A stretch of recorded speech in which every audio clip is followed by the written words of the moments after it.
Good morning students, welcome to Sanskrit class.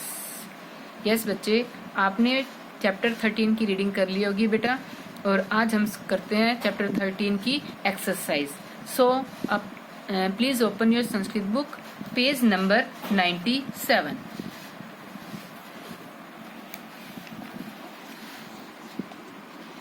शब्दकोश है, word meaning बेटा दरिद्रयात से लेकर विपत्तों तक आपने ये वर्ड मीनिंग याद करने हैं। Now page number 98। रेखांकित पदों के आधार पर उचित विकल्प चुनकर प्रश्न निर्माण कीजिए। प्रश्न निर्माण करना बेटा। सुदामा परिवारेण सह दुखेन जीवनम अयापयत। परिवारेण केन, केन पे टिक करना बेटा। सुदामा कृष्ण दर्शनाय द्वारकापुरीम अगच्छत। कृष्ण दर्शनाय किमर्थम। भ्रातृजाया मह्यम उपहारः प्रेषितः। भ्रातृजाया कया, कया पे टिक करना बेटा। निसप्री सुदामा कृष्णम धनम न याचितवान। निसप्रीः कीदृशः। तस्य भार्या अलंकारै वस्त्रै च सुसज्जिता आसीत। अलंकारै वस्त्रै। आंसर क्वेश्चन बनेगा बेटा कई। Now question number 2। एक पदेन उत्तरत। सुदामा कीदृश विप्र आसीत। सुदामा किस प्रकार का ब्राह्मण था? धार्मिक है, धार्मिक प्रवृत्ति का। ब्राह्मण कस्य मित्रम आसीत। ब्राह्मण किसका मित्र था? श्री कृष्ण से, श्री कृष्ण का। विप्र भार्या प्रातिवेशिकस्य गृहात् किम आनयत। ब्राह्मण की पत्नी पड़ोसी के घर से क्या लेकर आई? तंडुलान, चावल। विप्रस्य वस्त्राणि कीदृशानि आसन। ब्राह्मण के वस्त्र कैसे थे? जीर्णानि, फटे पुराने। क तंडुलान गृहीत्वा स्वम खादति सम। चावल लेकर खुद ही कौन खाने लग गया? श्री कृष्ण है, Shri Krishna. Now page number 99। प्रकृति प्रत्यय विभागम कुरुत। प्रकृति और प्रत्यय को अलग करना है। धावन, धाव धातु क्षत्रि प्रत्यय। बेटा ये क्षत्रि प्रत्यय क्या होता है? तीनों लिंगों में बता रही हूँ बेटा। अगर लास्ट में अत, अन या अंति आ जाए। अत पुल्लिंग में आता है, अन स्त्रीलिंग में और अंति नपुंसक लिंग में। तो अत, अन और अंति आ जाए तो वो क्षत्रि प्रत्यय होता है। क्षत्रि का मीनिंग होता है हुआ, पड़ा हुआ, लिखा हुआ, चलता हुआ। याचितवान, याच धातु कत्वतु प्रत्यय। कत्वतु प्रत्यय में त्वत, तवति, तवान तीनों लिंगों में अगर ये शेष रहते हैं तो वो कत्वतु प्रत्यय होता है। उसका मीनिंग होता है चुका, पढ़ चुका, लिख चुका, जा चुका।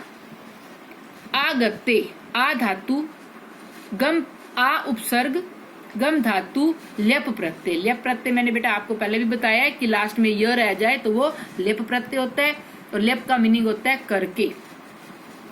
प्रेषितम, प्र उपसर्ग इश धातु कत प्रत्यय।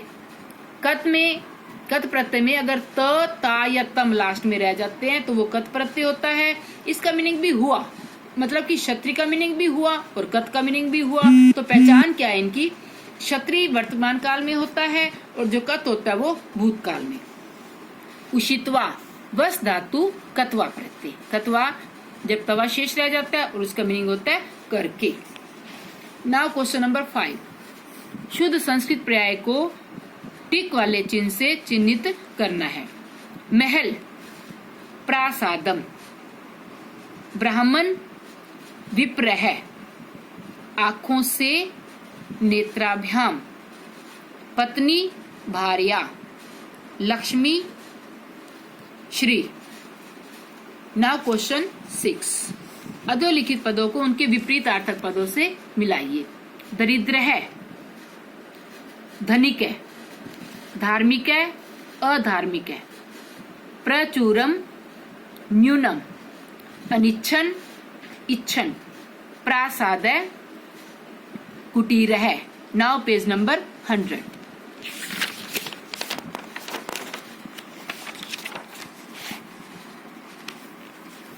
कथा के क्रमानुसार वाक्यों को पुनः लिखिए। बेटा इसमें ये बताना है कि कौन सा सेंटेंस पहले आया है, तो आप प्लीज ये नंबर लिख लेना इनके सामने 6, 3, 4, 7, 2, 1, 8 एंड 5 नंबरिंग दे देना बेटा। नाउ क्वेश्चन नंबर 3, पूर्ण वाक्य में उत्तर दीजिए। गृहं गत्वा सुदामा कुटीरस्य स्थाने किम अपश्यत। घर जाकर सुदामा ने कुटिया के स्थान पर क्या देखा। गृहं गत्वा सुदामा कुटीरस्य स्थाने प्रासादम अपश्यत। घर जाकर सुदामा ने कुटिया के स्थान पर महल देखा। आपने किम के स्थान पर प्रासादम लिखना है, बाकी सारा क्वेश्चन में से आंसर। नाउ पार्ट 2, सुदाम्नः पत्नी कई सुसज्जिता आसीत। सुदामा की पत्नी कैसे सजी हुई थी। सुदाम्नः पत्नी अलंकारै वस्त्रै च सुसज्जिता आसीत। सुदामा की पत्नी अलंकारों से और सुंदर वस्त्रों से सजी हुई थी।